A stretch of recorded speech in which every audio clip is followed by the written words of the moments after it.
Vamos a continuar nuestras reflexiones sobre historia del cristianismo 2. Vamos a hablar sobre un debate importante que sucedió en la época de la reforma protestante alrededor de la Santa Cena. Sabemos que esto es importante para el cristiano, pero fue bastante debatido su significado en los siglos XVI y XVII hasta llegar a una formulación en relación a lo que se entiende por Santa Cena. Y esto va a depender también de la denominación a la cual estamos vinculados. La Santa Cena pasó a ser un sacramento a partir de San Agustín. Ya vimos que San Agustín, uno de los padres de la Iglesia, también es uno de los grandes influenciadores de la Reforma.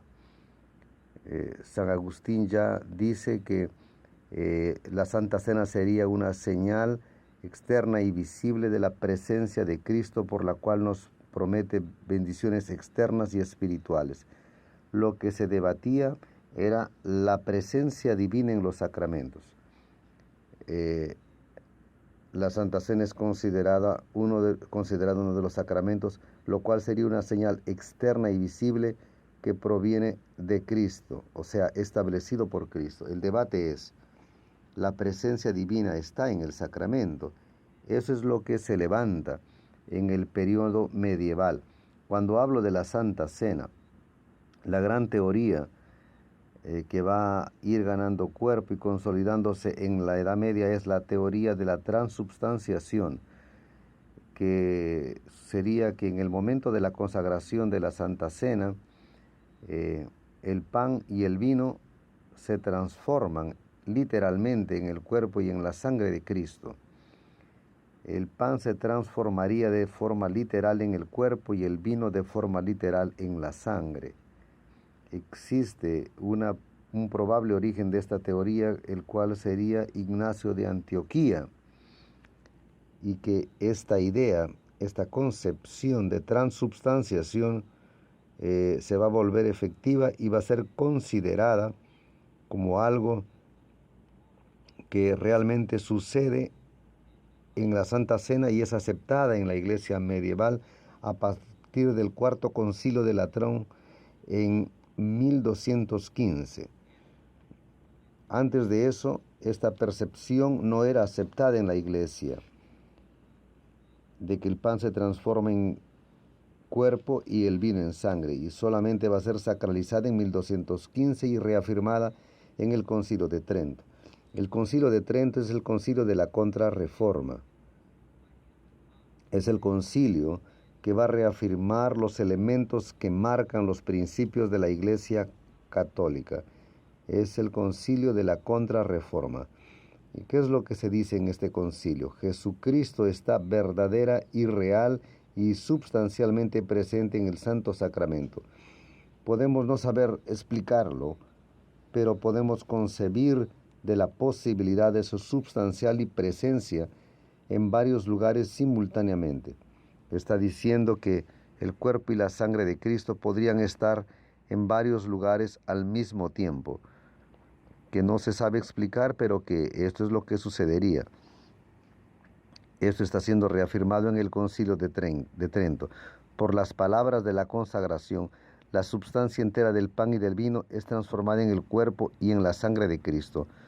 Los efectos principales del sacramento son aumento de la gracia santificadora, gracias especiales y reales, remisión de pecados veniales, preservación de pecado grave y mortal y la confiante esperanza en la salvación eterna. Entonces la Santa Cena y la transformación del pan en el cuerpo y del vino en la sangre garantizarían estos efectos. Aumento de la gracia santificadora.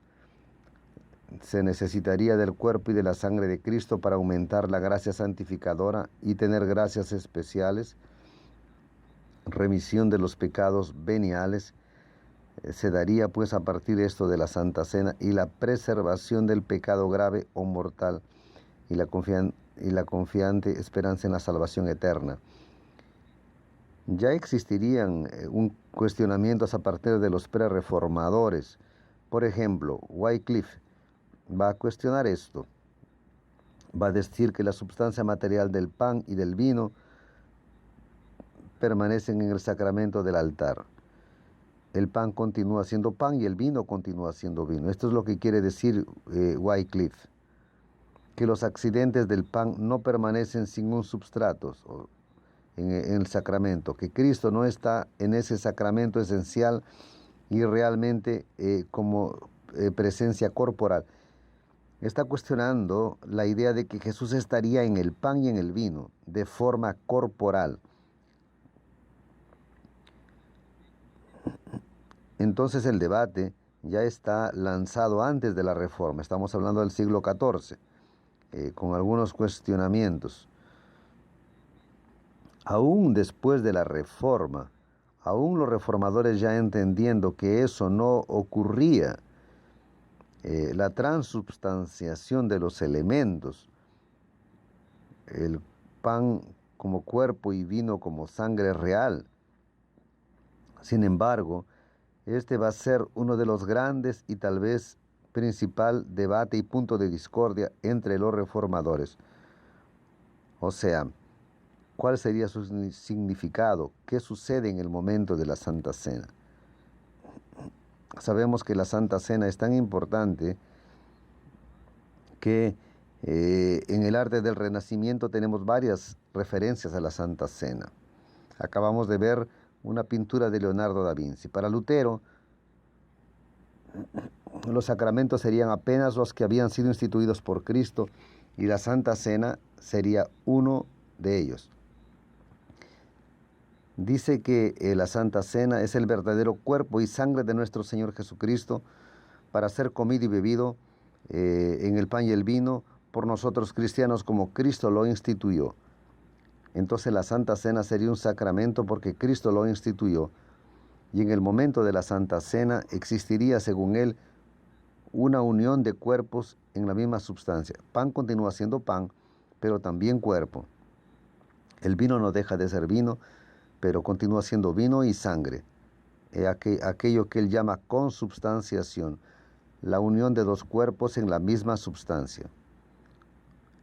Otros reformadores piensan diferente. Zwinglio, por ejemplo, dice que el Espíritu Divino actúa al lado de los sacramentos y no por medio de ellos. El Espíritu de Dios no está incorporado en el pan y en el vino, sino está actuando al lado de los sacramentos. Estaría ahí presente de alguna forma. En el momento de los sacramentos, en este caso de la Santa Cena, los elementos materiales de la cena no eran más que símbolos o señales de la realidad espiritual. El pan y el vino son señales, son símbolos que nos remiten al sacrificio de Jesús, al cuerpo y a la sangre de Jesús, símbolos para despertarnos la memoria. Aquí hay una ruptura con la concepción colocada por Lutero.